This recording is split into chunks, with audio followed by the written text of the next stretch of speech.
Karong buntaga mga kapuso sa Spotlight hisgutan ta kining mga sakripisyo sa mga inahan nga ngayon ginatong saluduhan og pasalamatan. Karong buntaga ila-ilahon ta kining usa ka inahan sa lalawigan sa Bohol nga human sa nitabo sa iyang bana. Siya karon ang daw sa mi-take over sa pagpanginabuhi alang sa ilang tibuok pamilya. Atong ililahon gikan sa lungsod sa Gindulman si Ma'am Jean Remeticado. Good morning Ma'am Jean, maadjong buntag. Welcome sa programa. Kumusta ka karong buntaga, ma'am? Maayong buntag po, sir. Maayo po tayo akong buntag karon kay gitagaan ko patawas sa Ginoo. Ug sa akong mga anak. Sana po, sir. Una sa tanan, Ma'am Jean, happy Mother's Day kanimo. Pwede ba, ma'am, nga masuginlan minimo sa imong mga sakripisyo isip usa ka inahan? Isip o sa kainahan, sir, di ko mawa ang mga sakripisyo sa pagpa-eskwela, sa pagkatiman sa pagkaon sa mga anak. Kung pisan sa kalisod, sir, mga paagi para mapa-eskwela ang mga anak. Ma'am Jean, kumusta? Unsay panginabuhian nimo karon atol ni ining pandemya? Kasi nagtinda-tinda ako na dilagmay sa turon, sir, pagkaon.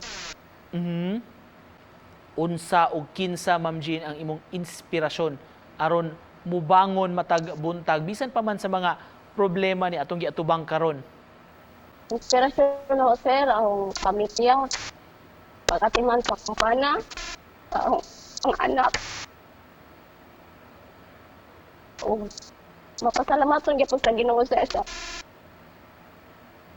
sa maayong paglawas, labi na sa akong mga anak, sir. Tinuod. Bisan sa problema man basta maayo lang gyud lawas, magpasalamat gyud ta. Atong hisgutan ning mahigayuna, Ma'am Jean, kini nahitabo sa imong bana, ma'am, si Sir Michael. Pwede ba nga ma-share nimo namo, ma'am, unsa man ning nahitabo kaniya? January 19, arong tuiga, nasakay na siya habal-habal, sir, ni siya sa merkado para mapalit ang bugas, ang tutaan. Kanya, diha na to, pagpaduna ulit nila, sir, na side trip sila sa Kawiban, o sa Ligsan, ang tiil akong Paris. Unsay kalisod ni nahitabo, ma'am, sa imong bana? Unsay epekto ini sa panginabuhian sa pamilya? Gusto juga kayo, sir. Kaya may duha ka anak, sir. Sila. Unsa ba imong nakita nga kaugmaon sa mga gipangandoy nimo alang sa imong mga bata, ma'am? Ang pangando nila, sir, nga kuman og pag-eskwela. Kabaton sila og maayo nga trabaho. Pohon. Ma'am Jean, karon pang Domingo, May 9 ang Mother's Day. Apan, karon pa lang, doon na ba kay gusto nga ihipaambit, ihatag sab nga mensahe sa mga inahan, sa mga nagtan-aw nato karong buntaga, Ma'am Jean? Mag-ampo na ta sa Ginoo bisan pa matong kalisod. Mag-ampo lang dita. Bisan ta sa problema nga moabot. Sa hangyapon sa kuan sa Ginoo, di lang ta mawat sa paglaom. Mag-ampo sa sakripisyo.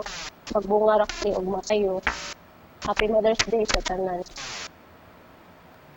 Dasig lang yun, ma'am. Og Happy Mother's Day kanimo, mga kapuso, atong bidang inahan gikan sa Gindulman, Bohol, si Ma'am Jean Remeticado. Salamat, Ma'am Jean!